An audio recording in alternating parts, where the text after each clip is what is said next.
के बाद चौधरी जुल्फिकार अली ने न्यूज़ 18 से बात करते हुए कहा कि जम्मू कश्मीर के लोगों को समझना चाहिए कि सिर्फ पीएम मोदी ही उनकी ख्वाहिश पूरी कर सकते हैं।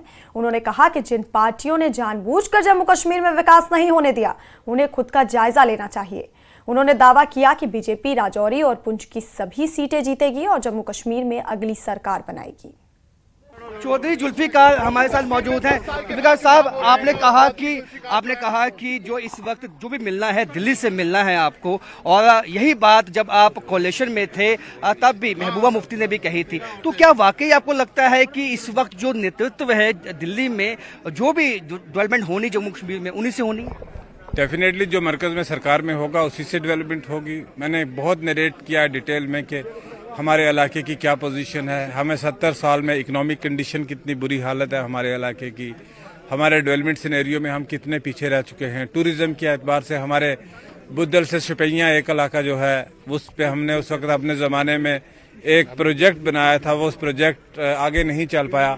बहुत सारे जो बीजेपी और पीडीपी की मखलूत सरकार में जो प्रोजेक्ट बने थे उसके बाद वो आगे नहीं चल पाए, और हमारा यही सोच है, basically we are committed for the development of our area. तो सर, आपको लगता है कि इस वक्त जो हालात है, क्योंकि जो वहाँ की सीटें हैं वो बीजेपी जीत सकती है और हुकूमत बना सकती है जम्मू कश्मीर? अगर हमें ये उम्मीद ना होती कि हम सीटें नहीं जीत पाते तो शायद हम ये निर्णय नहीं लेते। सर, इसके साथ साथ और क्या जो इश्यूज है, आपने कहा कि वहाँ 70 साल से जो ब्यूटीफुल प्लेसेस हैं, बहुत टूरिज्म का पोटेंशियल है, लेकिन उसको एक्सप्लोर नहीं किया गया। मैं आपको रिक्वेस्ट करूंगा कि आप इलेक्शन में मेरे इलाके में आइए और आपको देखिए आनस वैली को किसने रोका, इस डेवलपमेंट को, राजौरी पुंछ की डेवलपमेंट को किसने रोका? कि वो आपको स्कॉटलैंड जैसा इलाका नजर आएगा।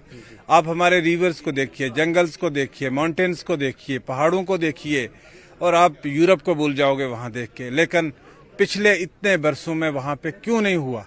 ये तो इंट्रोस्पेक्शन करनी पड़ेगी। जो लोग आज तक सरकारों में रही, जो पॉलिटिकल पार्टी सरकारों में रही, उनको इंट्रोस्पेक्शन करनी पड़ेगी कि अहमदाबाद से टूरिस्ट निकलता है तो वो क्यों पहलगाम की बुकिंग करता है, या सोनामर्ग की बुकिंग करता है, या गुलबर्ग की बुकिंग करता है?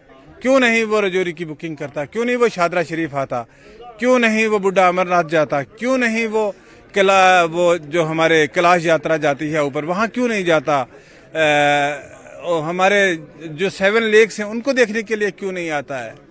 अब हालात 370 के बाद बदले हैं, क्या आपको लगता है कि अब उम्मीद जगी आपको? ये सबके सामने नजर आ रहा है कि बदले हैं, तभी तो सब main stream political party activity कर रहे हैं। तो आर्टिकल 370 एप्लीकेट होने के बाद हालात बदले हैं, उम्मीद जागी है अब लोगों में, जो खास राजौरी पुंछ के इलाके हैं और टूरिज्म के लिहाज से काफी जो है डिस्क्रिमिनेशन फेस की है राजौरी पुंछ के लोगों ने, और अब उम्मीद जगी है कि अब बीजेपी, और खास उन्होंने नाम लिया है कि पीएम मोदी के नेतृत्व में ही राजौरी पुंछ का विकास हो सकता है। कैमरामैन आशु के साथ राजन वैद, न्यूज़ 18 जम्मू।